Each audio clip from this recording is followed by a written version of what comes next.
Bueno, estamos ahora con el doctor César Azabache. Buenas noches, doctor Azabache. Buenas noches. Tenemos dos temas importantes. Uno de ellos es la resolución de la Corte Superior de Justicia que ha ordenado al Poder Ejecutivo a devolver a Antauro Humala al penal de Villa Mercedes, el penal donde estuvo originalmente.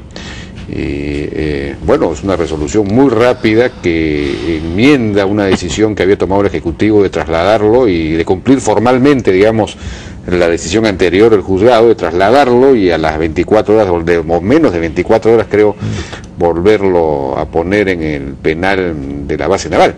¿Cuál es su opinión acerca de esto? Bueno, mi impresión es que estamos creando un caso donde nunca debió haberlo, ¿no?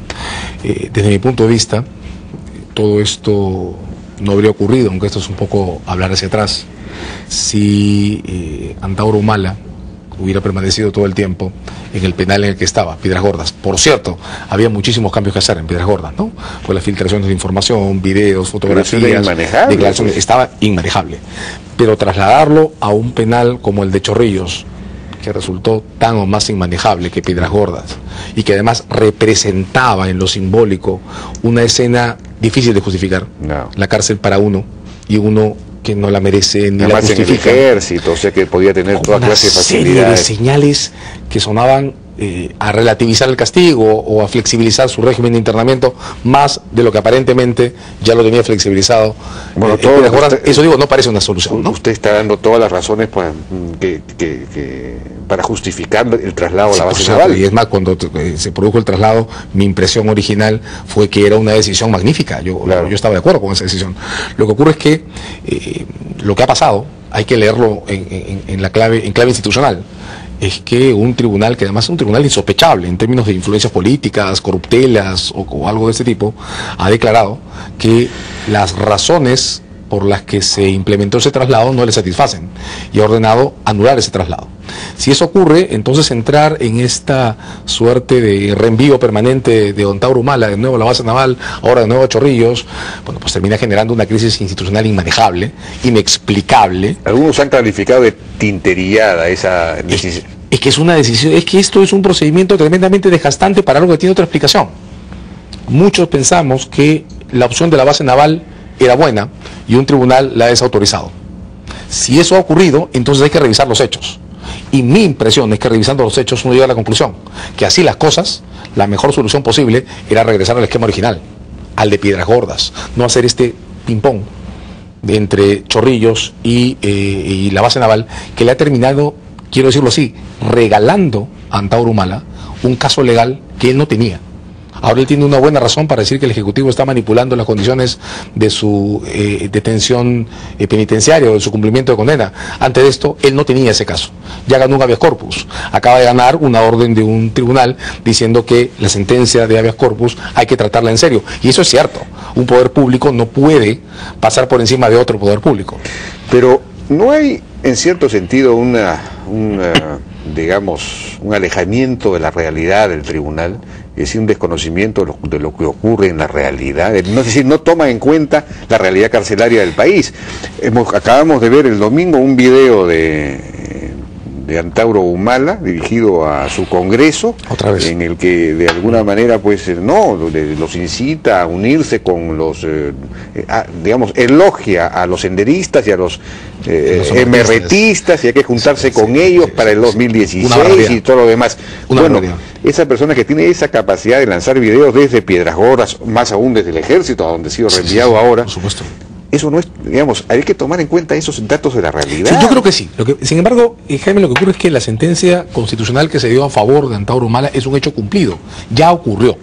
De modo que lo que hagamos en adelante tiene que sumar y no restar en términos institucionales. Entonces, a mí en lo personal, por el mayor respeto que tengo por el tribunal que dio la sentencia, que anuló el traslado a la base naval, y repito, es un excelente tribunal, a mí esa sentencia en lo personal no me gusta, pero por encima de mis preferencias subjetivas tiene que estar la construcción de un estado de cosas que sume en términos de equilibrio. No se puede construir ese estado de cosas pasando por encima de la sentencia solo porque no nos gusta. O sea, ¿qué significa esto? Vamos a acatar las sentencias judiciales cuando nos gustan, y si no nos gustan, bueno, pero entonces las ponemos de costado. No. Se acató en el sentido de que fue trasladado, pero se elaboró una nueva justificación, porque según el gobierno había sido la orden del juzgado de trasladarlo a su penal de origen, se debía a que no había sido bien fundamentada la resolución. Sí, entonces escribieron una nueva resolución fundamentando mejor. En 24 horas. Sí, pues lo que ocurre es que eso no es serio, ¿no? O sea, si un tribunal está diciendo que un procedimiento se tomó sin motivos suficientes, eso no es una cuestión de cambiar el papelito, ¿no es cierto? Mejorar un poco el tamaño de la letra y poner un par de citas más, y entonces ahora sí está bien tomada. Las sentencias judiciales hay que tomarlas en serio en su sentido institucional, cuando nos gustan y cuando no nos gustan.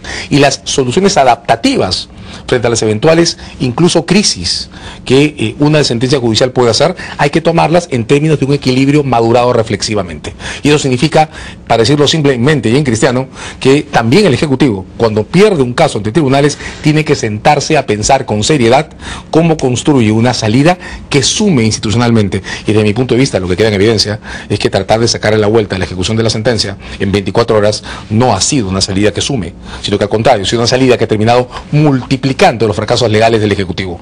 Nadie que se expone tantas veces a perder ante tribunales puede estar sumando en su propio posicionamiento institucional, de modo que eso está mal.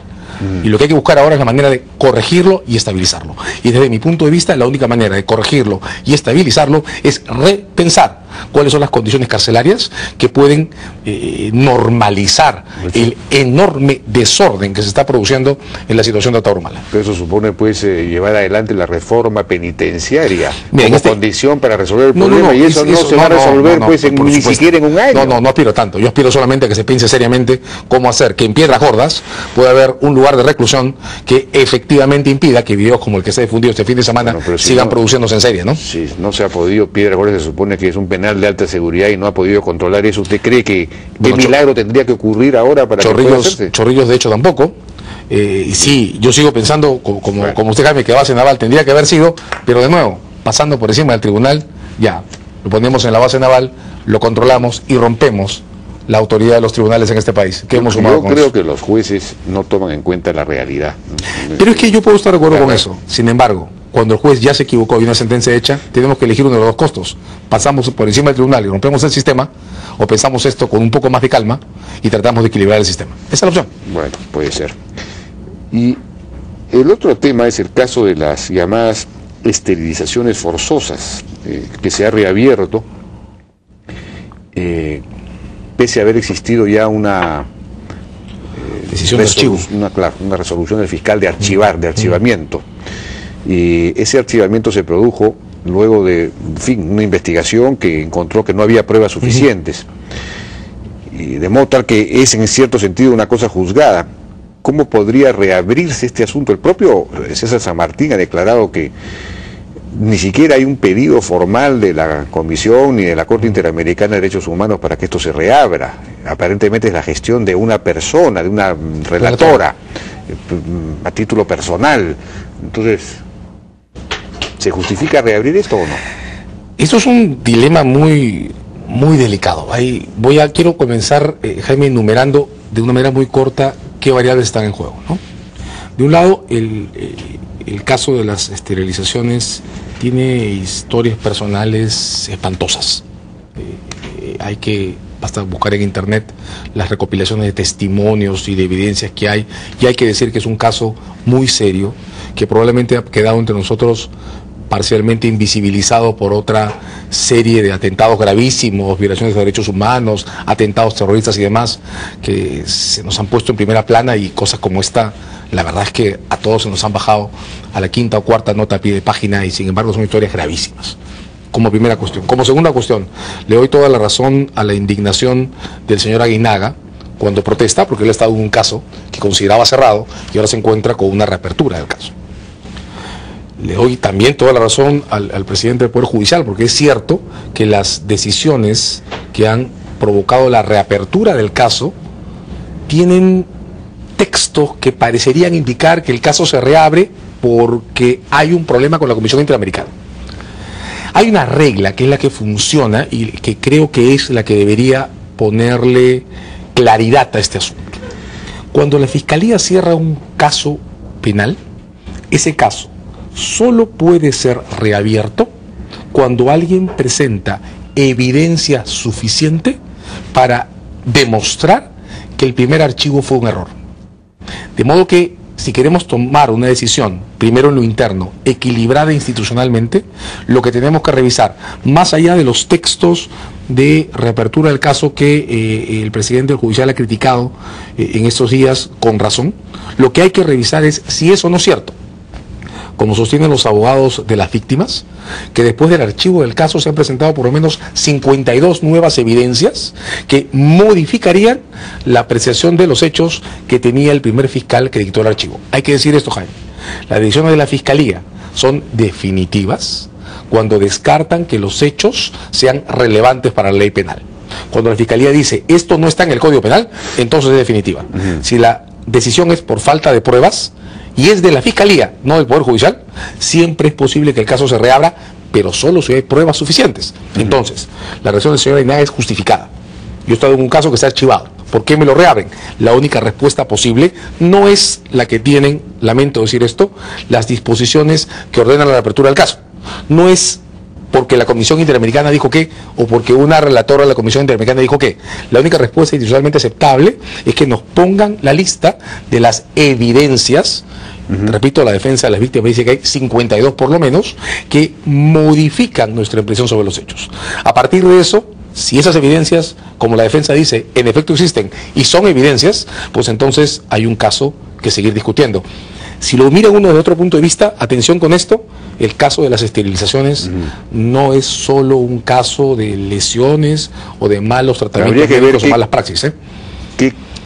Bueno, habría que ver de qué se trata, porque son 250.000, según explicó el doctor Aguinaga ayer acá, 250.000 personas que fueron intervenidas con lo que llamaban tratamiento quirúrgico voluntario, en fin, de los cuales, según la Defensoría del Pueblo, hay 150 y tantas personas que realmente no fueron bien informadas y que fueron inducidas a error, inducidas a error, etcétera. Pero eso no fue una política, digamos, es bien difícil responsabilizar al ministro de una cosa así. No, por cierto. O sea, ni siquiera con la malhadada teoría de la autoría inmediata. Claro, lo que pasa es que ese no es un caso que se ejecuta autoría inmediata, porque un caso sobre esterilizaciones forzadas no se organiza porque algún paciente muera o tenga disfunciones físicas por malas intervenciones o malas praxis. Los casos de esterilizaciones forzadas suponen responsabilidades por el modo en que se cuida el equilibrio de la información que se da a los pacientes. O sea, son casos en los que lo que se cuida es que el Estado no genere campañas a las que no les importe que la gente esté informada. Estamos hablando de un 0.0% de casos en los que ocurrió este problema. Obviamente no es un problema de política, es un problema de mala práctica. Por tanto, poder discriminar cuáles son los números correctos, cuáles son las evidencias correctas y cuáles son los testimonios correctos es una cuestión muy importante, porque aquí, digamos, no se trata solo de que la comisión o alguien en la comisión diga o no diga, ni se trata solo de los formalismos legales, se trata de historias de vida muy delicadas que hay que ver con sumo detalle antes de apresurarnos a tomar una decisión. Ahora, de hecho, si las evidencias no son evidencias, si el porcentaje de disfunciones es mínimo, entonces el señor Aguinaga tiene razón y tiene todo el derecho del mundo de plantear eso en términos constitucionales y ganar a su habeas corpus. Bien, doctora Sabache, muchas gracias por su participación. El tiempo siempre aprieta. Vamos a una pausa, regresamos ahora con María Isabel León, presidenta de Asiste, porque se ha promulgado finalmente una ley que se suponía no debía promulgarse. Regresamos.